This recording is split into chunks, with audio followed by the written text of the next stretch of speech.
Japan में कोदोकुशी यानी अकेले या एकाकी मृत्यु की घटना एक गंभीर सामाजिक समस्या बन चुकी है। इसका अर्थ है कि लोग अपने घरों में अकेले मर जाते हैं और उनकी मौत का कई दिनों, हफ्तों या कभी-कभी महीनों तक किसी को पता भी नहीं चलता। ये जापान की तेजी से बूढ़ी होती आबादी, छोटे होते परिवारों और कमजोर होते सामाजिक संबंधों का एक दुखद परिणाम है। जापान की राष्ट्रीय पुलिस एजेंसी द्वारा जारी किए गए आंकड़ों के अनुसार 2024 में जापान में कुल 76,020 लोगों की अपने घरों में अकेले मौत हुई।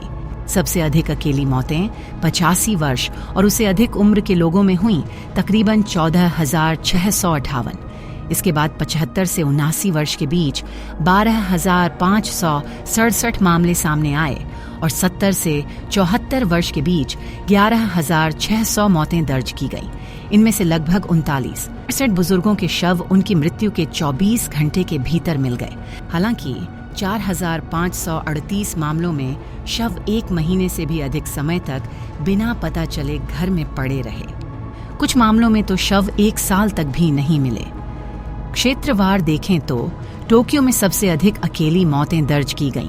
इसके बाद ओसाका, कानागावा और आइची का स्थान रहा।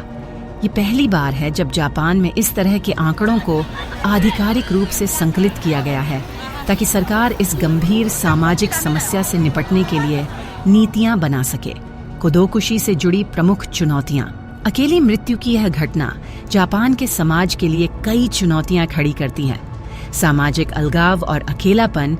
जापान में तेजी से एकल व्यक्तिगत घरों की संख्या बढ़ रही है, खासकर बुजुर्गों में।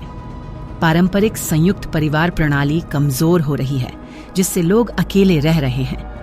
कई बुजुर्गों के पास परिवार या दोस्तों के साथ नियमित संपर्क की कमी होती है, जिससे वे सामाजिक रूप से अलग-थलग पड़ जाते हैं।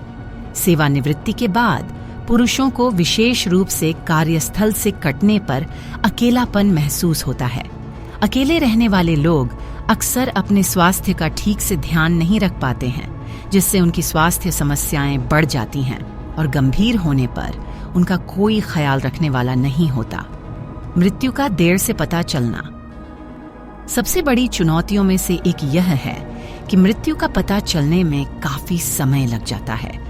इससे न केवल शवों के विघटन की समस्या होती है, बल्कि परिवार और पड़ोसियों के लिए भावनात्मक रूप से भी यह बहुत मुश्किल होता है। शवों के देर से मिलने से घरों की सफाई और दुर्गंध जैसी गंभीर स्वच्छता संबंधी समस्याएं भी पैदा होती हैं। कई बार विशेष सफाई कंपनियों को बुलाया जाता है, जो इन घरों को साफ करती हैं। अकेले मरने वाले व्यक्ति के घर की सफाई और संपत्ति के निपटान का खर्च अक्सर परिवार या स्थानीय सरकार पर पड़ता है। कोदोकुशी की बढ़ती संख्या जापान के जनसांख्यिकीय संकट को और गहरा कर रही है। सरकार के प्रयास और भविष्य की राह। जापानी सरकार इस मुद्दे को गंभीरता से ले रही है। उन्होंने अकेलेपन और सामाजिक अलगाव को रोकने के लिए कई पहलें शुरू की हैं, जिनमें सामुदायिक कार्यक्रमों को बढ़ावा देना और बुजुर्गों के लिए सामाजिक संपर्क के अवसर बढ़ाना शामिल है। 2024 में जारी किए गए ये आंकड़े भी नीतियों के विकास के लिए एक आधार प्रदान करेंगे।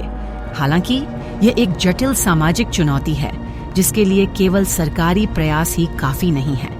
समाज में एकजुटता, सहानुभूति और एक दूसरे का ध्यान रखने की भावना को फिर से जगाना भी उतना ही महत्वपूर्ण है, ताकि कोई भी व्यक्ति अकेलेपन में इस दुनिया से न जाए।